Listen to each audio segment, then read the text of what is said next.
Welcome back to High Stakes. Today, we will be discussing the following MLB match that is happening on Tuesday, August 1st, 2023. We will be providing our team, total and prop picks for the day.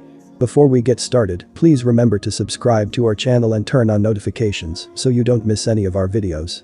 If you want access to our premium picks, you can check out our Patreon page. Our Patreon is a way for you to support our channel and help us improve our content. You can find the link to our Patreon page in the description and comments section below. Boston Red Sox vs Seattle Mariners. The 2023 Major League Baseball season continues Tuesday, August 1st, with the Boston Red Sox facing off against the Seattle Mariners in the American League Showdown at T-Mobile Park in Seattle, Washington, and the first pitch is set for 9:40 p.m. Eastern Time. Boston and Seattle lock horns in the second of a three-game series at T-Mobile Park, and Monday's opener has been excluded from the analysis. The Mariners are slight -110 moneyline favorites for Tuesday's clash, while the totals sit at 7.5 runs. This game could easily go either way, and I would stay away from the side bet. Not only that the stake is enormous for both clubs, but either team has played at a high level lately. Over the last 10 days, the Red Sox have hit the righties very well, posting a .846 OPS and 126 WRC+, and the Mariners have been even better than the Sox, notching a .850 OPS and 138 WRC+ versus right-handed pitchers in the past 10 days. During that span, Seattle's bullpen has recorded a 2.70 ERA and 3.31 FIP, while Boston's bullpen has compiled a 1.94 ERA and 3.01 FIP. We'll see a young and talented starting duo. The current Mariners are only 4 for 24 with 2 doubles against Brayan Bello. On the other side, the Red Sox have never seen Bryce Miller before, and the Mariners righty can only pitch better than he did last time out. I'll take the Red Sox at plus money, only because their offense has shown way more consistency than the Mariners lineup so far this season. Our team pick is the Boston Red Sox. The Seattle Mariners started the second half of the season with 2 straight home losses to the Detroit Tigers. Since then, the M's have gone 9-5 while winning 3 of their 4 sets in the process. Last Sunday, Seattle blanked the Arizona Diamondbacks 4-0 to clinch a 3-game series on the road. Our total pick is over. Cleveland Guardians vs Houston Astros. The Guardians and Astros have been on opposite ends of the offensive spectrum lately. The Guardians have scored an average of 3.71 runs in their last 7 games, while the Astros have averaged 5.17 runs in their last 6 games.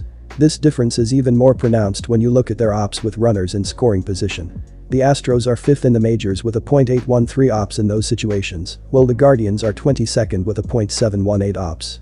Based on these numbers, I would expect the Astros to cover the run line in this game. The Astros have been the better team offensively, and they have a better track record of hitting with runners in scoring position. When looking at the last 7 starts for these pitchers, Gavin Williams is 1-2 with a 3.35 ERA and a 1.30 WHIP in 37.2 innings, while Framber Valdez is 2-2 with a 5.14 ERA with a 1.31 WHIP in 42 innings of work in that stretch. These offenses have been clicking as of late throughout the last few weeks, as Cleveland is averaging 5.15 runs in their previous 13 games, while Houston is scoring 5.08 runs in their last 12 games. Go with over 8.5 runs in this game, as it seems to be the better option here. New York Mets vs Kansas City Royals. The Mets saw their modest 2-game win streak snapped when they lost to the Washington Nationals, 44-61 Sioux, 5th in NL East, at home on Saturday night.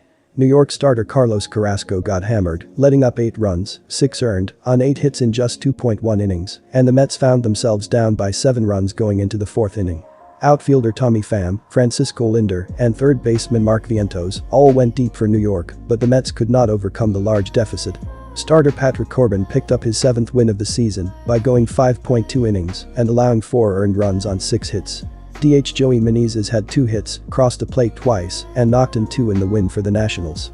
The Royals have won 3 of their last 5 games, including a 10-7 victory over the Minnesota Twins, 54-52 Sioux, 1st in AL Central, at home on Saturday. Shortstop Bobby Witt Jr. had 4 hits, including his 18th home run of the year, and drove in 3 for the Royals. Second baseman Michael Massey also went deep in the win.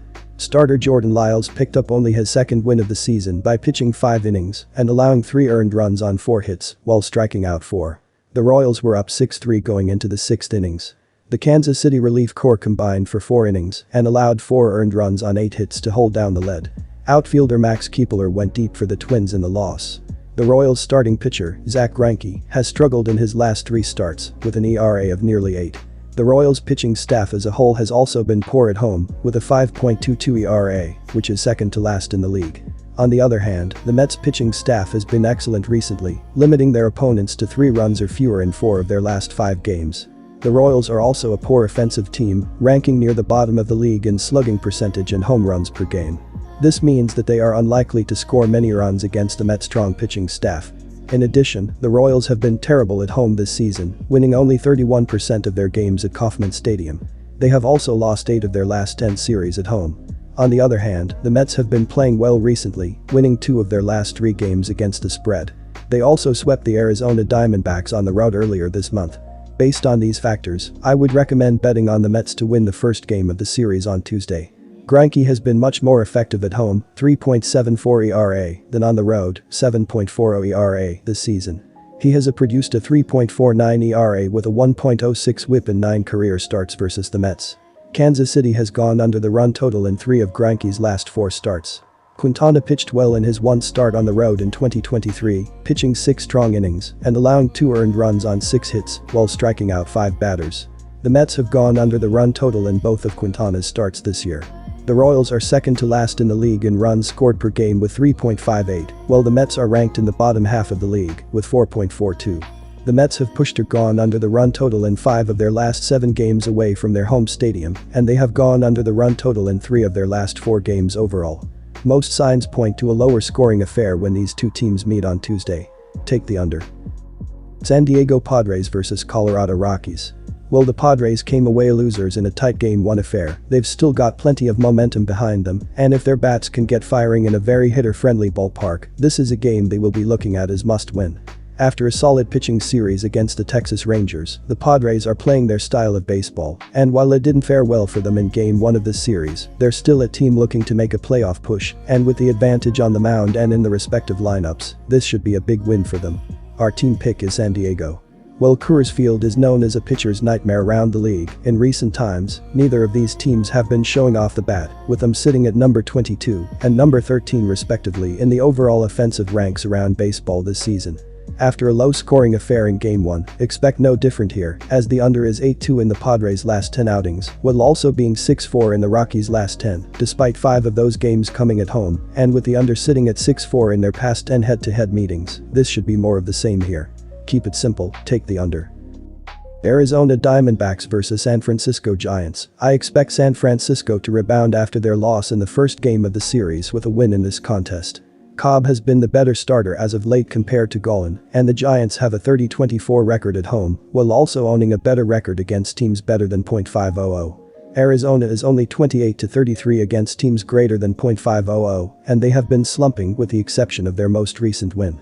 San Francisco has been better at limiting the offenses of opponents, with 456 runs given up all year, compared to Arizona's 521. In a pitching battle, this will favor the Giants as they know how to play in close games. Our team pick is San Francisco Giants money line. As much as I would like to take the under, Golan has not performed as the ace the Diamondbacks have envisioned recently. While Cobb has been great on the hill in the month of July, he has not pitched against the best competition. In his start before Oakland, he gave up 5 runs in less than 5 innings against the Cincinnati Reds.